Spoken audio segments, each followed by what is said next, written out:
Upstream processes, metals and minerals, renewables, with Irina Slav, energy writer. It's a pleasure. Thank you very much. And David Blackman, energy advisor and a writer to Forbes.com. Good morning, good evening. It's a pleasure having you here today, both. Thank you. Thanks good morning for having me. and good afternoon too. Yes. Yeah, good afternoon. When we consider the entire supply process, I mean, from the minerals, metals, mining, one side, to the end of the process with disposal of used materials, equipment, what are the impacts of renewables comparing to the fossil energies? Irina, do you want to take it first? Thank you, David. Well, the most obvious change from the fossil fuel era to the renewable energy era is that the renewable energy era will need a lot, and I mean a lot more metals and minerals, hundreds of millions of tons more. And that has its consequences. It sure does. Well, to begin with, back to front, if I may, there's the question of waste, of course. Yeah, exactly. Which is now coming into the public attention domain increasingly. But there's a bigger problem with a view to actually effecting the energy transition. And this problem is that we do not have the metals and minerals that we need. I don't know if you saw a metals conference that took place in Saudi Arabia earlier this month, the Future Minerals Forum. There were a lot of mining executives there, and every single one of them was saying the same thing. We do not have the metals and the minerals to have this energy transition the way it is being planned right now. And we're not going to have them for quite a while, even with higher prices. But I'll let David Sure. continue. So, you know, I think that minerals conference was very telling what all those CEOs were saying. This week, we have a new report from the International Energy Agency talking about this exact subject. And they project that in the next 18 years, between now and 2040, this is the International Energy Agency, the supply of lithium to facilitate this so-called transition to renewables and electric vehicles, supply of lithium is going to have to increase by 4,200%. Nickel is going to have to increase by 2,500%, copper by 1,900%. These are enormous, unprecedented increases in the supply of metals that has never happened before at any time in world history. And the most telling aspect to that most recent report, this week's report to me, is that lithium number, 4,200%, 4,200% in 18 years.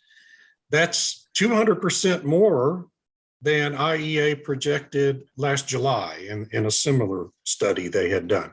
So what that tells us is that in the last 7 months, the situation has not gotten better, it's gotten worse. The industry has fallen further behind the pace needed to meet the goals of this transition and you know what all the globalist elites discussed in Glasgow last, when was it, October, November? They met starting on Halloween, which was totally appropriate. And I've written a lot about this, and I know Irina has as well in the last several months. what it tells us is that this fundamental building block for renewables is not going to be there to execute this transition. Now, there's one electric vehicle company, Tesla, that has had the foresight, Elon Musk has had the foresight to secure its metal supplies, particularly of lithium, for the next decade, and its supply chain is in place. But General Motors and Ford and Toyota and all these other automakers have not done that. They have relied strictly on the largesse of the federal government here in the United States to provide them with subsidies to allow them to obtain these minerals elsewhere in the world, and those minerals are not going to be available. So there's going to be a train wreck on this in the coming years, really in just the next year or two. And who are the manufacturers of these minerals, and who extract these minerals in the world? Which countries? And who are the processors of these minerals? That's a very good question. Go ahead, Rita. Thanks. Well, if we're talking about lithium, there's just a handful of countries. That's Chile, that's Australia, and China, of course. China has built a whole supply chain for lithium, and not just for lithium. There are lithium reserves elsewhere, but they have yet to be tapped.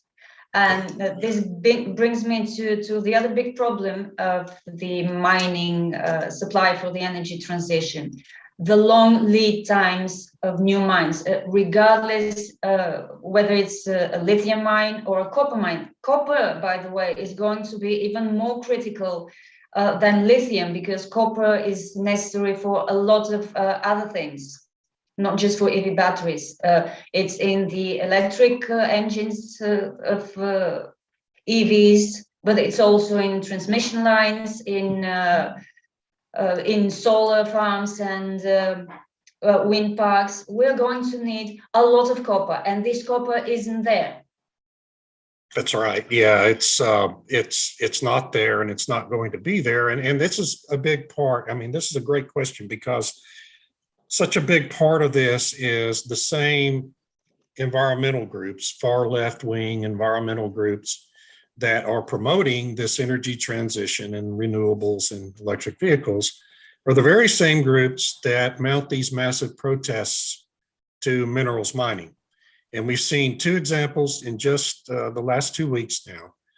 A huge proposed Rio Tinto mine in Serbia for lithium that had been permitted. It created protests. Hundreds of thousands of people took to the streets. These protest groups organized big protests, and the government gave in and canceled the permits for this mine that was going to be one of the biggest lithium mines in the world. So that mine's not going to happen. That resource will not be tapped. In the United States, the Biden administration just canceled the permits that have been in place for over half a century for the Twin Metals mining company up in Minnesota to mine several different minerals: nickel, copper, and lithium. And so you have this tension between these supposed environmental groups that support the energy transition, but don't want to allow the production of the minerals needed to facilitate it. And you can't have it both ways. At some point, governments are either going to have to approve mining, or they're going to have to forget about this energy transition. At the same time, oil and gas, the quantity of oil and gas, the demand for oil and gas is still growing. So the world does not stop using oil and gas. And the prediction is that peak demand is still to arrive. It's not very, let's see, it's not very fast for right. Right. And the point is, companies are, let's see, intimidated to continue exploring and producing oil and gas. So what's this equation? How can we face this challenge for oil and gas and for renewables coming? Well, I mean, it's the same kind of conundrum. It is you're either going to meet the energy demands of society that are, as you say, are continuing to grow. We're already at pre-pandemic demand levels for oil and natural gas, and that's going to continue to grow. I mean, the IEA, the main pusher of this transition globally, expects oil demand to increase by 3 to 5 million barrels per day this year in 2022. And we see OPEC plus countries already running out of spare capacity.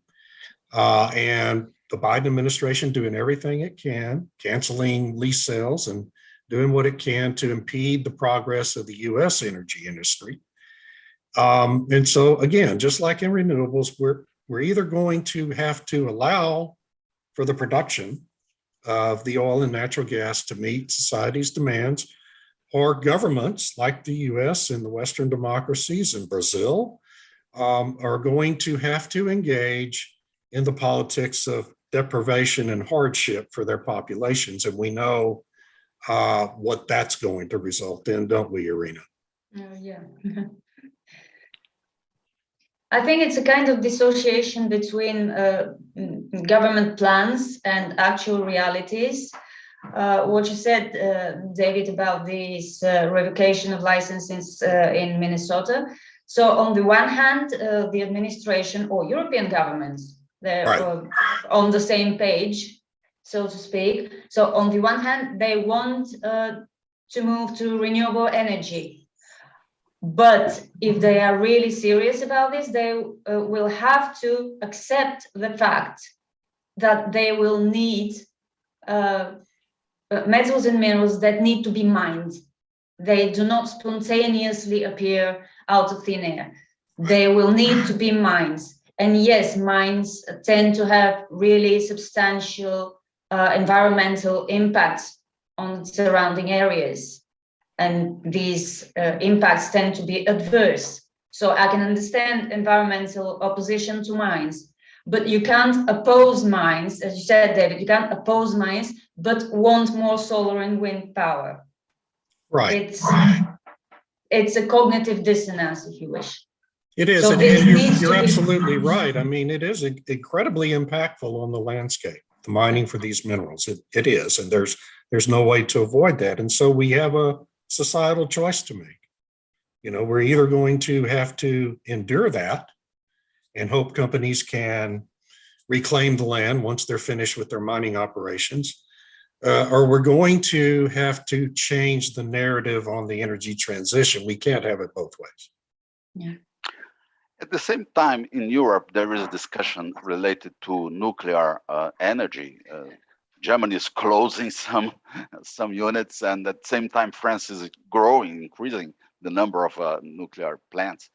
So I know that the United States, there are a lot of them, and they are growing too. So we need energy in every form.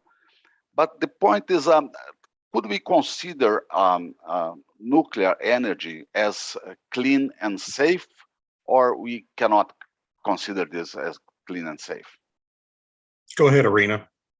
Thanks. Well, it's certainly low carbon. I don't think anyone could argue with this. It does not emit carbon dioxide. Yes, there are emissions related to the construction of nuclear plants, but if we're going to be really absolute about it, but it doesn't emit while it operates. The problem with nuclear is, of course, nuclear waste, and Chernobyl and Fukushima, which are being really abused as examples of the threats posed by nuclear energy. I don't think nuclear is so dangerous, and it's not just me. I mean, in fact, speak to the general safety of this energy. You can't just throw around a couple of really devastating tragedies with nuclear energy to say that nuclear has no future. Now, the issue of nuclear waste is legitimate, but again, you can't have something for nothing. You will need to make some compromise. So yeah, yes. I say nuclear has a very good future as part of a low carbon economy in Europe or elsewhere. And I think that France is being much smarter than Germany in this respect. And those countries that are calling for the removal of nuclear and gas from the new EU taxonomy of green energy. Yeah, and those are incredibly good points. I mean, just like with every other form of energy, there are these trade-offs that we have to decide. Society must decide which it wants to bear. With nuclear, and I wonder if you would agree with this, Irina. I think nuclear has suffered for so many years now with these incredibly negative PR issues. In the United States, it started back in 1979 with 3 Mile Island. Then you had Chernobyl in the 90s, or whenever it was, I think it was in the 90s. And then Fukushima, that's been almost 10 years ago now, right? And they've never gotten past that. That industry has never been able to move beyond those terrible, tragic events. And so I wonder if you would agree that what nuclear, I think, really needs to be able to prosper again is to perfect this new technology of nuclear fusion rather than continuing to use fission, right? Because it's always been nuclear fission. If nuclear could perfect that technology and be able to message with a narrative about an entirely new technology that is much less dangerous and prone to major events, I think it could really begin to prosper because, in its production, it is zero carbon in its production once the plant is built. So I just wonder if you agree with that notion. I certainly agree. The problem is that we're not quite there yet, and we're not going to be there for quite a while yet. Really, a nuclear fusion is like this miracle source of energy in a way, in that it does not have these terrible wastes, and it could potentially power the whole world. Right. But then imagine, because I like being a little bit paranoid, imagine that we do get there, that we could, not we scientists, could keep the reaction going long enough to actually start producing some meaningful amounts of energy. What happens to wind and solar? We won't need them. And all those billions poured into wind and solar, what do we do with that?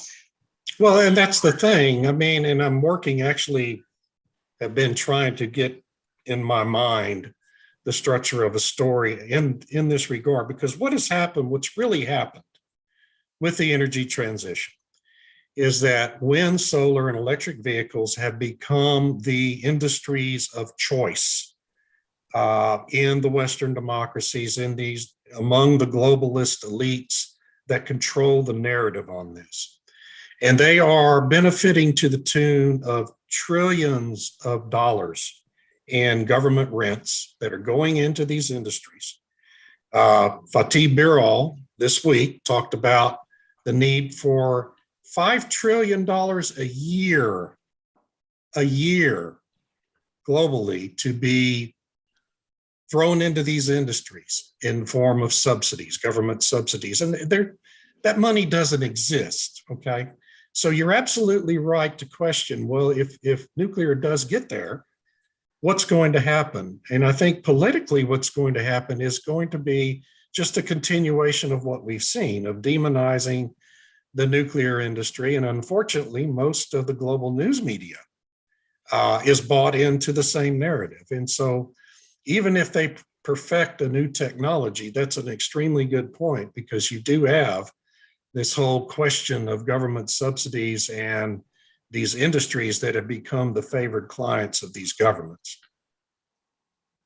Yeah, and they do have their agenda, the governments, and it's in line with these industries' plans. And they really seem to be acting, European governments, the Biden administration in the US, they seem to be moving in one single direction and not even allowing for the possibility that there might be alternatives to this direction that also lead the same way to a lower emission future if we're so focused on emissions. But this lack of consideration of alternative paths is really concerning to me. Yeah, me too. What about you, Armando? What's happening in Brazil in that regard? Brazil is a small country compared to United States and countries in Europe, but we do not have enough nuclear plants. We have only three. We are trying to increase the number of nuclear plants. At the same time, we have a huge quantity of reserves, oil reserves. Is a very important point in the world. So, and we need to remember that energy is not only electric vehicles. We have petrochemicals. We have all other applications that let's see, renewables cannot face this challenge at this time. So Brazil is in a good position in terms of self providing the energy that we need. We have hydro energy very strong.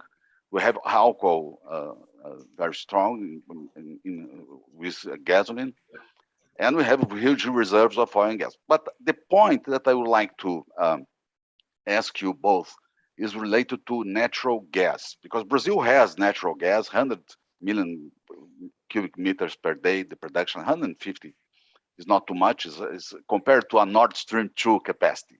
Yeah, all Brazil, and the United States. I know that's 1 billion cubic meters per day is huge, and Europe is very dependent on gas, specifically because the winter phase is very, let's see, demanded by gas. This equation of natural gas in the world, how do you see this role of natural gas, including United States, South America, Brazil, and Europe? Go ahead, Irina. You're closer to the European situation than I am. You're in it.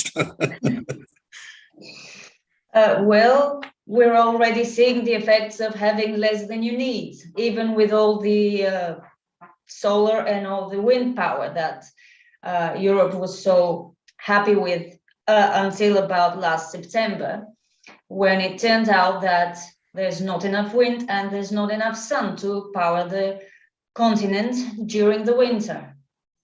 Hence, we got the energy shortages and the higher electricity bills, which are really a big problem. And I'm kind of glad this problem appeared now rather than a few years from now, because there was still coal plants and there was still nuclear plants in Germany that could take the load. Because after you retire all your coal plants, it will be a lot more difficult to turn them back on. So yeah, Europe's gas dependency, especially on imports, is a problem. But if I leave this aspect aside, because I don't want to discuss geopolitics, to be honest, the demand for gas is not likely to decline substantially in the observable future, no matter how much more wind and solar capacity you build. Because as expert after expert has pointed out, you can't generate more wind to suit your needs. The wind is blowing as much as it's blowing. You can build 100 gigawatts of capacity, but if there's no wind, this capacity is not generating power. Same with solar farms. Yeah, and you know, in the United States, I mean, people don't understand the magnitude of the resource in the United States. Our industry has frankly been understating the magnitude for a long time. It has used this talking point about having 100 years of supply. My gosh, we have 100 years of national supply in the United States in the Eagle Ford Shale formation in Texas. Okay, that's ultimately going to be recoverable with advancing technology, and it's not even the biggest resource in Texas. I mean, the Permian Basin is the second biggest natural gas producing basin in the country. The Marcellus Shale in Utica in Appalachia is a magnitude larger than the Permian Basin. And we probably have, we use about 22 trillion cubic feet of gas every month. And I think we probably have 400 or 500 years of known resource that's already been discovered.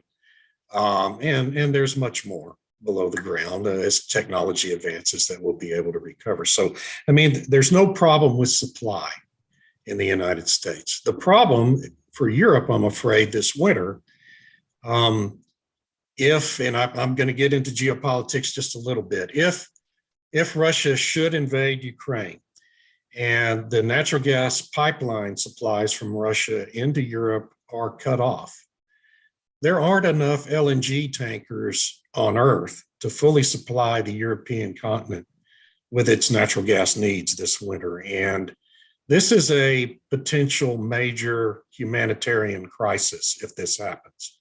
I know the Biden administration and they deserve to be commended for at least making this effort to help, to prevail on Qatar and Australia and other LNG exporting countries to help supply Europe with adequate natural gas. North Africa. Right, yes.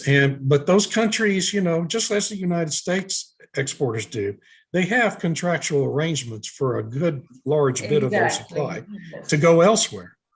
And so, they can help on the margins, but they're not going to be able to really just divert everything to Europe. And so I just pray that Russia and Putin, that common sense prevails and an invasion does not happen, because Europe really needs that Russian gas to fully supply the continent.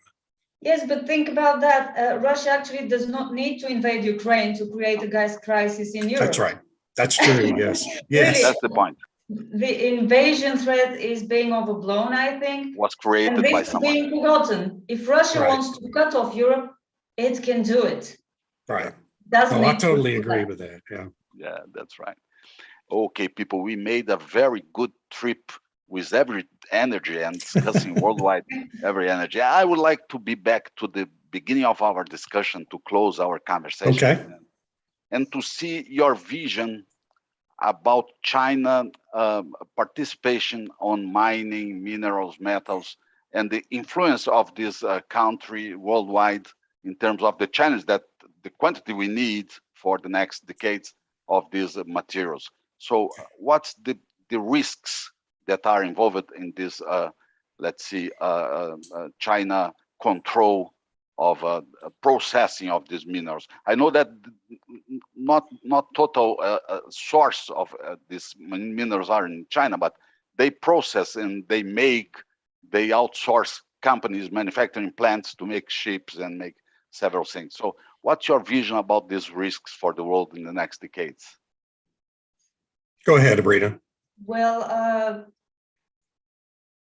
what Russia can do to Europe if it wants to, cutting off the gas, China can do to the whole world with rare earth minerals, for example. China, I think, has taken the time and the pains to do its homework on metals and minerals, while Europe and the US, I don't know about South America, Brazil, Armando, but Europe and the US were sleeping and China was working to build supply chains and to make sure it has all the elements it needs for its development and now for its own energy transition. It doesn't have a lot of resources, but it has found resources elsewhere. It's very big in Africa. It's investing heavily in Africa. And in South America, I think there's a lot of Chinese money going into South America to secure metal and mineral supplies for the future. Yeah. So yes, it's a risk, this concentration, but you can't blame China. China is doing what's good for China. Yeah, that's right. Yeah, and they have been for decades. And this is just like the whole discussion we had at the beginning on the mining industry. Establishing and securing these supply chains takes years. It's not something that can be done overnight or in a few months or in a few years. It takes a long time, and China's been working at it since the 1980s.